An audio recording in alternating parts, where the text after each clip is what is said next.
Hey there, retro fans, welcome back. Earlier in our top 10 lists, we dug into the wild world of how games changed between the NES and Famicom, and the comments were filled with even more great examples. So today we're back, by popular demand, with 10 more cases where the game wasn't quite the same. Sometimes in small ways, sometimes in, wait, is this the same game? ways. A quick reminder up front, these differences happen for lots of reasons. Regional tastes, licensing, censorship, hardware quirks, hello Famicom disk system, and even market realities like rentals in the US. I'll point those out as we go, and we might even have a special stop along the way to look into those reasons a little deeper. Let's count it down. We'll start with a lighter entry. Mega Man 6 is largely the same across regions, so much so that this is a perfect warm-up. You'll spot minor audio and visual tweaks, some localization polish, and a few name and graphical cleanups between Rockman 6 and Mega Man 6, but the core game is identical. Rush adapters, branching stage routes, and endgame gauntlets intact.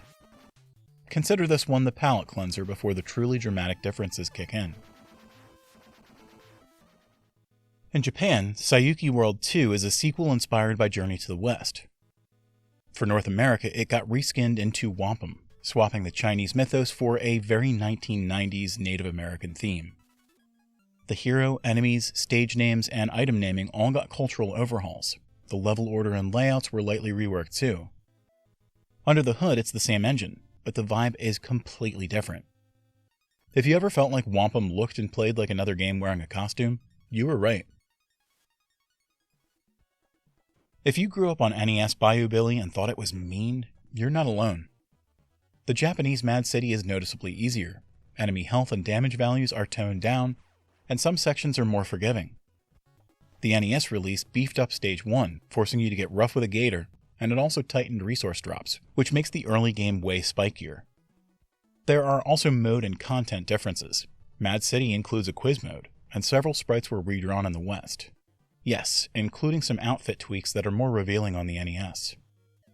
What's interesting there is that the North American releases were usually a bit more modest, but Bayou Billy went the opposite way.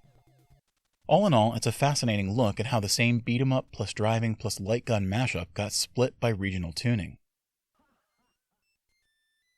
Here's a classic case of Famicom disk system versus NES cartridge. On the FDS, Light Myth Palatina's Mirror benefits from disk saves, no passwords necessary, and richer sound thanks to the FDS audio capabilities. There are also tuning and presentation differences, and both regions feature multiple possible ending variations based on performance, though the specifics and presentation differ, with each region getting one of their own unique possible endings. While we're here, a quick mea culpa callback from a previous video. I usually work on quite a few scripts per week, and there are so many acronyms flying around that it's easy to confuse my brain. I've even caught myself calling the NES the SNES on at least 2 occasions and luckily fixed them before the videos went live. But sometimes you miss things and you say a game that was on the regular Famicom was on the Famicom disk system for certain Konami titles. Looking at you, Contra. One big takeaway. The Famicom's hardware allowed for expansion chips and additional audio mixing right on the cart or disk system. On the front-loader NES, expansion audio wasn't routed the same way, and Nintendo of America also kept a tight leash on cost and compatibility of custom chips. The result was that many Famicom audio or feature expansions never made a one-to-one hop to NES cartridges. This included the Konami VRC-2, along with the other 6 memory management chips they manufactured for the Famicom. Speaking of the disk system, The Legend of Zelda is one of the best-known FDS versus NES splits. The FDS version has save to disk, a different soundscape thanks to the extra FDS audio channel, and a particularly cool Japan-only quirk, the microphone on the Famicom controller too. With that, you could shout to kill Pole's voice. On NES, with no mic, that enemy got rebalanced and the hint text was adjusted. There were localization changes abound. Bible became the Book of Magic, certain NPC lines were rewritten, and deleting your save was the more grisly kill mode.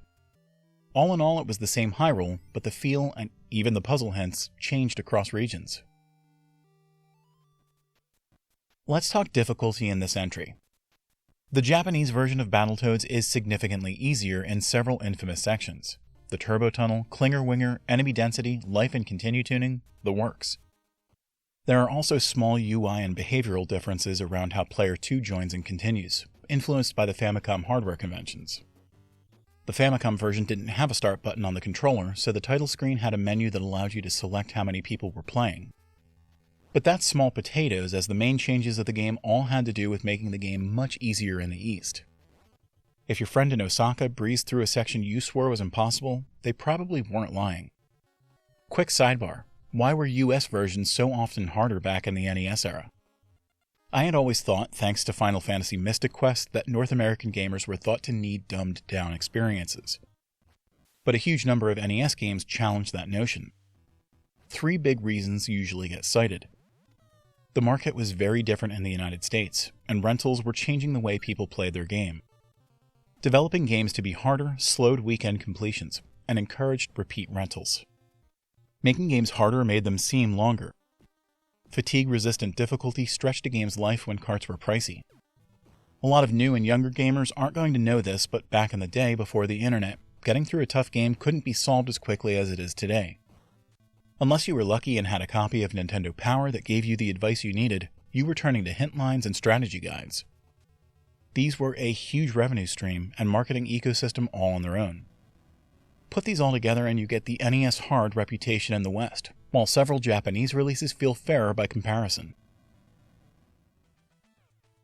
In Japan, Shatterhand was a licensed tie-in, Soulbrain, based on the Tokusatsu TV series.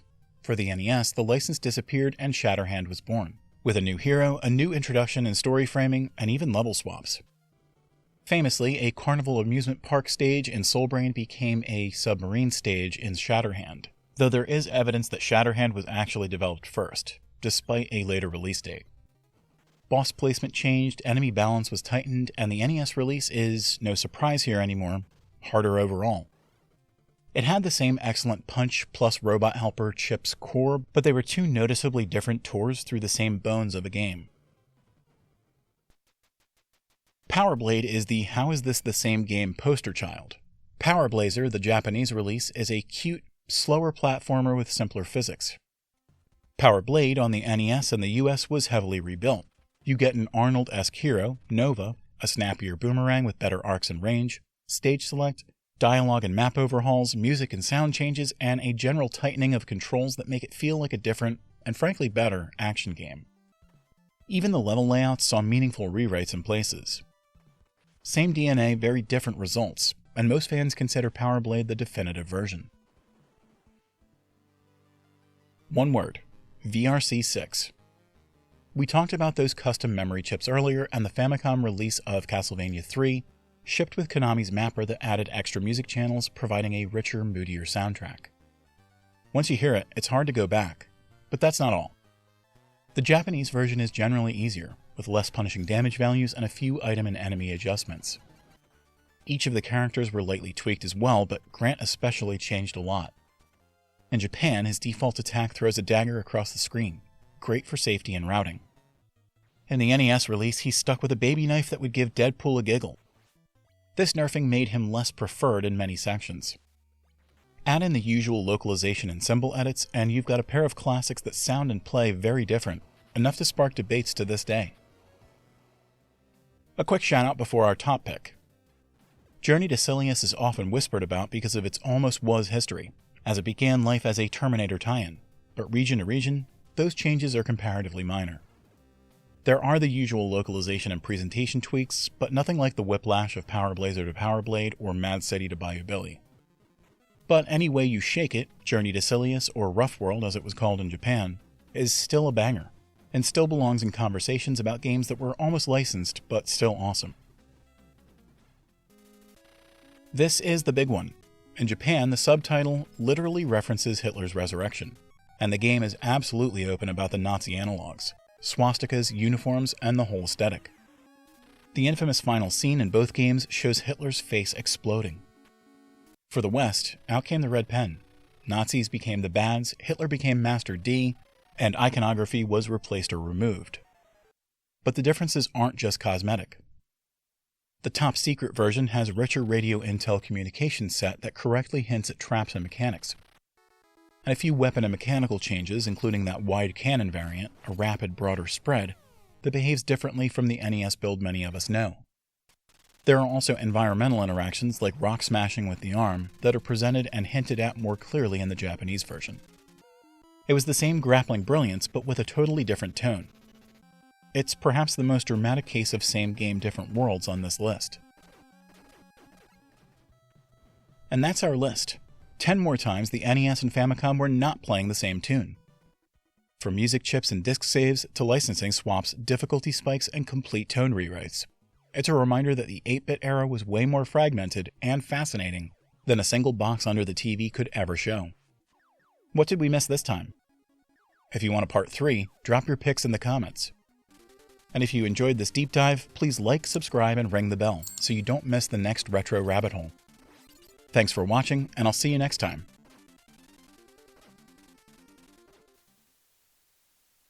Check out our review for Arcade Paradise. It's a very fun, retro-heavy game.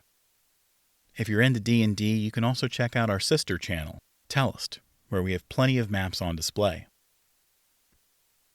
And we'll also be refreshing this channel with new retro reviews, so keep an eye out.